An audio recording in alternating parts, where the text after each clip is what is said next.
Olá, você está no canal Estante de Luz e vamos ao podcast de hoje.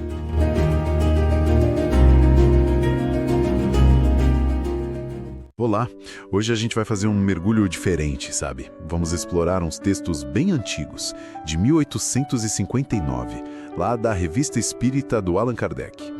É assim uma viagem no tempo para entender como o pessoal investigava o mundo espiritual naquela época. O material que a gente separou aqui é bem variado, tem de tudo um pouco. Como eles achavam que rolava comunicação com espíritos, os tipos de médiuns que existiam, e até uns fenômenos assim bem mais esquisitos, tipo aparições que dava para tocar, curas meio inexplicáveis. A ideia é sacar as ideias principais e as histórias mais curiosas que o Kardec publicou naquele ano específico. Exatamente. E é legal a gente pensar no contexto, né? O Kardec e o pessoal que trabalhava com ele, eles estavam tentando mostrar o espiritismo quase como uma ciência mesmo, sabe? Baseada na observação do que acontecia. Uma ciência de observação. Todas.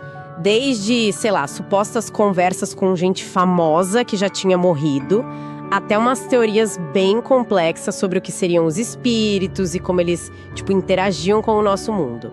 Bora desvendar isso aí. Bom, logo de cara, o que me chamou a atenção é que não tinha só um jeito de falar com o além, né?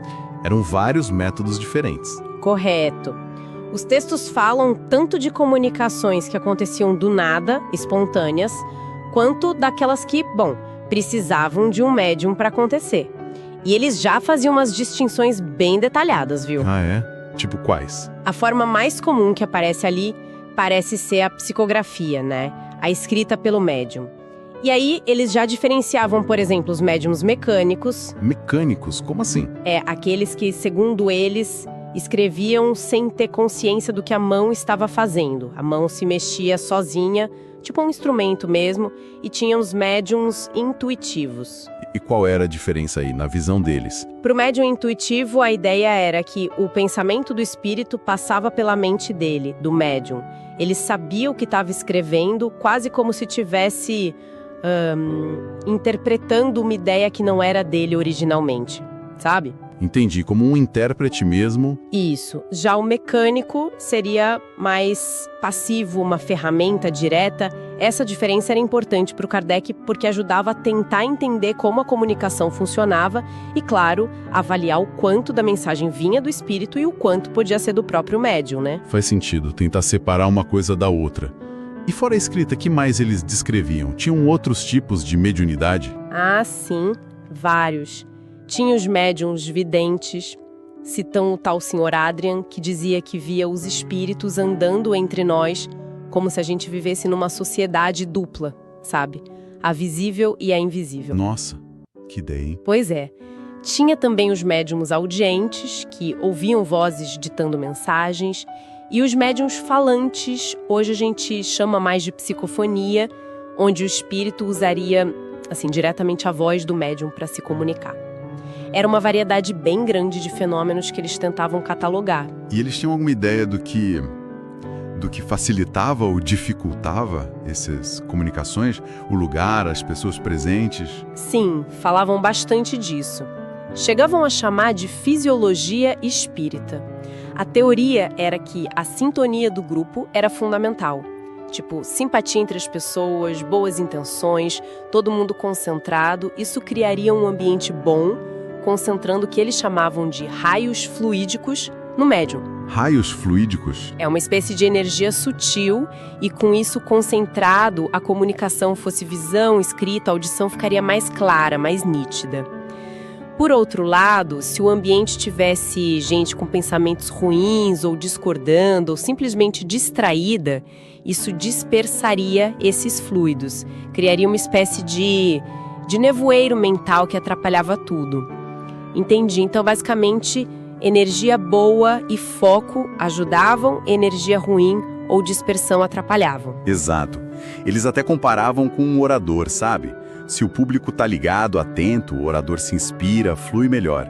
Se o público tá disperso, conversando, as ideias dele também se perdem. É uma analogia interessante para pensar nessa dinâmica de grupo. É mesmo. E eles mencionam também o tal espírito familiar. O que seria isso? Ah, sim. A ideia era de um espírito protetor, sempre bom, que estaria ligado a cada um de nós desde que a gente nasce. tipo um guia pessoal, um anjo da guarda mesmo. Além desse, a gente atrairia outros espíritos por afinidade, né? Seja por qualidades, por defeitos ou por ligações de outras vidas. Formaria tipo uma rede de influências espirituais invisíveis ao nosso redor. Ok, interessante essa ideia da rede. Mas aí, saindo um pouco dessa parte de comunicação e influência, os textos entram numa área que, imagino, para a época devia ser ainda mais chocante. Espíritos que não só eram vistos, mas que podiam ser tocados. Tem o caso do tal Louquinho de Bayonne, que você mencionou. Esse é um exemplo clássico do que eles chamavam de agêneres. A palavra quer dizer não gerado, tipo que não nasceu de forma biológica. Segundo as explicações que eles atribuíram ao Espírito São Luís lá na revista, seriam espíritos capazes de condensar o perispírito. Perispírito. Aquele corpo semimaterial que eles descreviam. Exatamente. Eles conseguiriam condensar esse perispírito a ponto de criar uma aparência física temporária e que podia ser tocada. Tangível mesmo. Uau! Uma aparência física. Quer dizer, eles pareciam gente comum, podiam andar, conversar. Isso. Podiam parecer pessoas normais até comer o bebê, segundo alguns relatos. Mas era uma forma temporária, transitória. A explicação que davam era que, se essa forma sofresse um ferimento grave, por exemplo, ela simplesmente desapareceria, porque não era um corpo de carne e osso de verdade. O conceito-chave aí era mesmo o perispírito, essa ponte entre o espírito e a matéria. Seria manipulando esse invólucro que o espírito criaria essa aparência física. Era a tentativa deles de explicar como algo espiritual podia interagir de forma tão concreta. Mas aí fica a pergunta, né? Como diferenciar isso de uma fraude ou, sei lá, uma alucinação coletiva? Eles tinham algum critério para validar isso? A validação vinha muito da coerência dos relatos entre diferentes médiums e grupos, da suposta moralidade do espírito. Os superiores teriam fins úteis, os inferiores buscariam satisfazer paixões terrenas, e também da raridade do fenômeno. Eles admitiam que era algo bem excepcional. E essa capacidade de interagir com a matéria não ficava só nos corpos que apareciam, né? Li sobre mãos que surgiam do nada, objetos que se materializavam. Lembro da história de uma caixa de rapé que apareceu, parecendo totalmente real. Sim, a teoria ia mais longe. A ideia era que os espíritos, principalmente os mais evoluídos ou com permissão divina, poderiam manipular o que o Kardec chamava de matéria cósmica universal. Matéria cósmica universal. O que seria isso? Bom, seria uma espécie de substância primordial, etérea, que preencheria todo o universo. Os espíritos poderiam então extrair elementos dessa matéria e combiná-los para formar objetos temporários. Esses objetos teriam aparência e até propriedades específicas, como o sabor, no caso de um alimento materializado, ou efeitos medicinais. Tem um caso famoso de um maná dado a uma menina doente. Um maná? Tipo da Bíblia? A referência é essa. A vontade do espírito e a permissão de Deus seriam os instrumentos para fazer isso acontecer. Era uma explicação bem abrangente, né? É só um pouco como uma explicação para tudo que eles não conseguiam explicar de outro jeito. Como será que eles viam isso em relação à ciência da época, que estava começando a se desenvolver? Olha, sem dúvida, para quem via de fora com um olhar mais cético, parecia, e ainda parece, uma explicação meio ad hoc, feita sob medida. Mas para o Kardec era uma tentativa séria de achar um princípio único por trás de fenômenos muito diferentes. Era a busca por uma lei espiritual que explicasse essas coisas, assim como a física buscava leis para o mundo material, entende? Essa mesma teoria explicaria também a escrita direta, a pneumatografia. Ah, a escrita direta. Aquelas palavras que apareciam no papel sem ninguém encostar uma caneta. O Barão de Guldenstube ficou muito conhecido por fazer esses experimentos, conseguindo escritas em igrejas, túmulos. Nossa, tem aquele caso no Louvre que é impressionante. A fase "Amai a Deus" aparecendo no mármore de uma estátua e depois, letra por letra, num papel que deixaram ali perto. É quase cena de filme imaginar isso acontecendo. Mostra a ousadia que eles tinham na época, né? Com certeza. E ainda descreviam outros fenômenos físicos. Tinha a transfiguração, por exemplo, em que o rosto de um médium mudava e ficava parecido com o de outra pessoa, viva ou morta.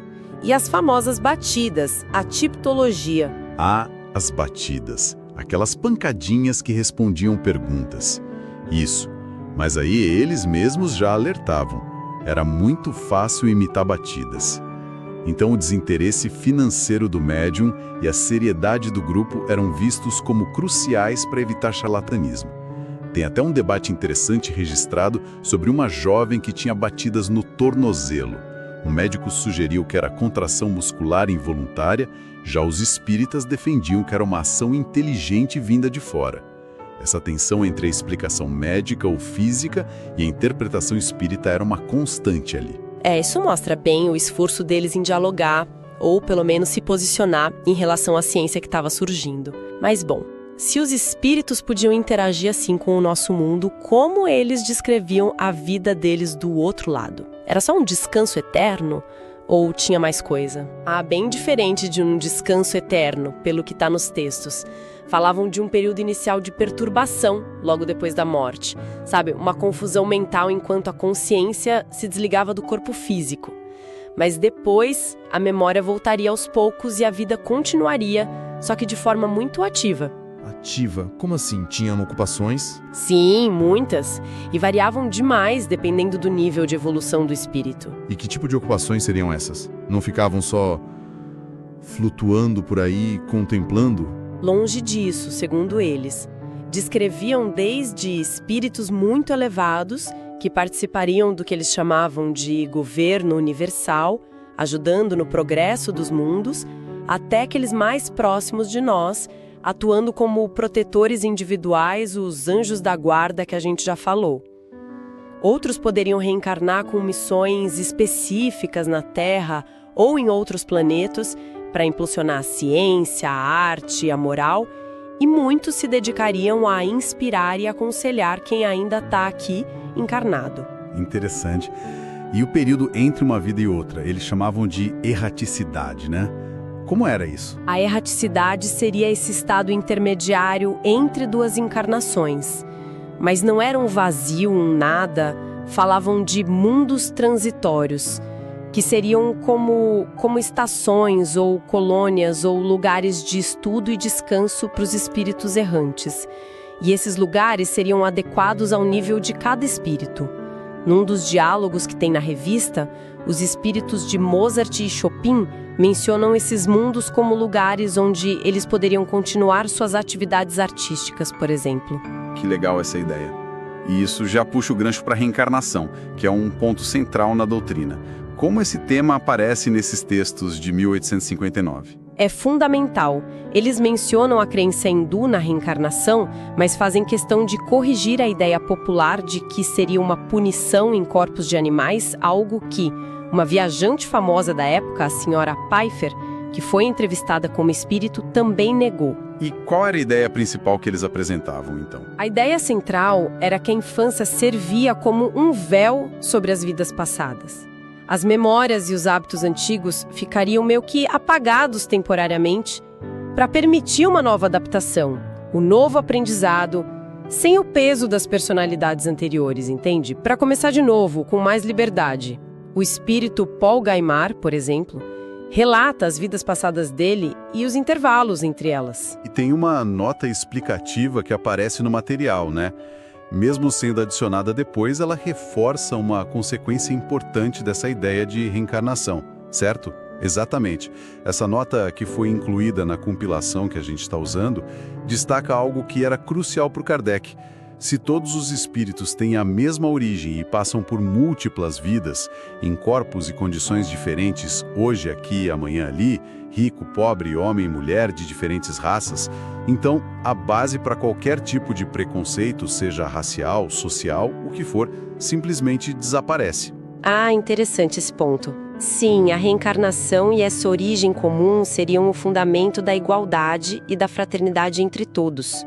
O corpo seria só uma roupa temporária, um instrumento. Isso dava uma dimensão ética e social muito forte para a doutrina espírita desde o começo. Essa base filosófica é realmente interessante, mas o que, para mim, dá mais vida a esses textos são as conversas diretas com os espíritos que eles registraram. É uma variedade impressionante de vozes, de personalidades. Sem dúvida, esses diálogos eram a principal ferramenta do Kardec para ilustrar as teorias dele e para mostrar como seria diverso esse mundo espiritual. E o legal é que eles não registravam só mensagens bonitinhas, edificantes. Tem de tudo ali, desde figuras históricas até pessoas super comuns com suas virtudes e seus defeitos também. Vamos destacar alguns exemplos.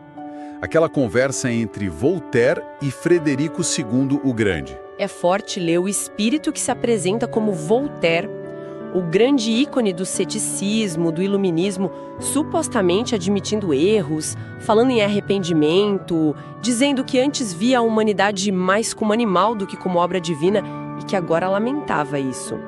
Essa conversa é um exemplo muito claro de como esses diálogos serviam também como argumento, sabe? Para o Kardec e para os leitores da época, ouvia que até um gigante do ceticismo como Voltaire teria revisto suas posições depois da morte, era uma validação muito poderosa da visão espírita. Era como dizer, olha, no fim, a verdade espiritual se impõe até para os maiores intelectos. É uma estratégia retórica forte, de fato. E contrastando com esses nomes famosos, tem relatos como o do Zouave, aquele soldado francês que morreu na Itália. Sim, esse é um relato bem mais visceral, mais pé no chão. Ele descreve a experiência de morrer em batalha, a confusão inicial, a visão do próprio corpo caído ali perto enquanto a consciência se desprendia, os outros espíritos chegando perto.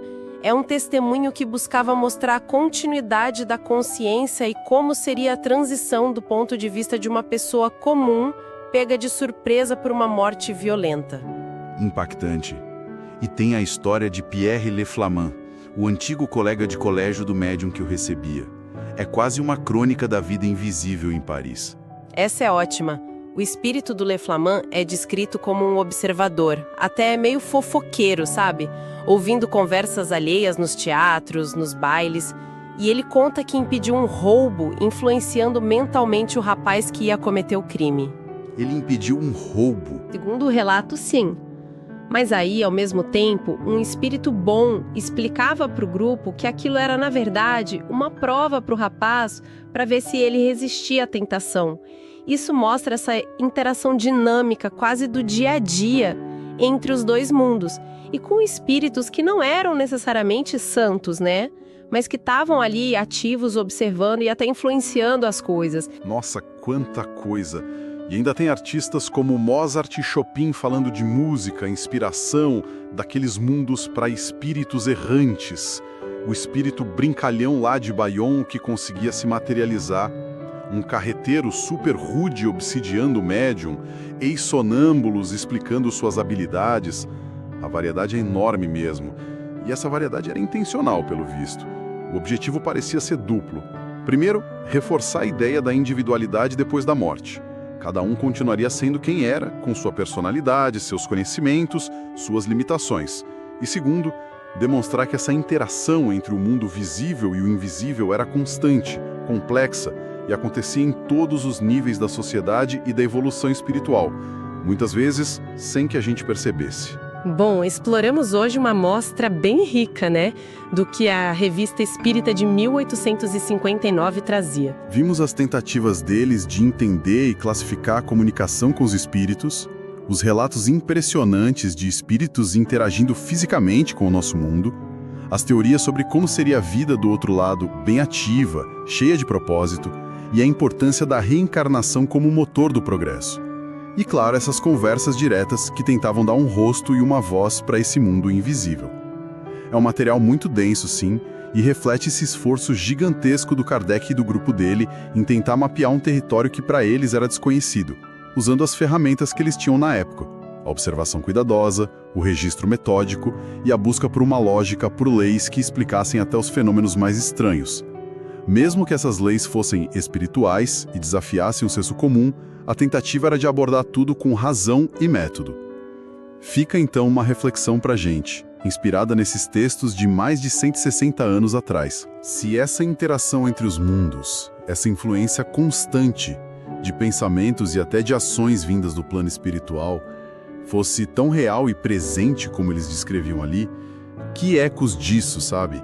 Que influências invisíveis olhando por essa ótica poderiam estar moldando ainda hoje as nossas vidas, as nossas decisões e até os rumos do mundo sem que a gente nem se dê conta. Fica aí pra gente pensar.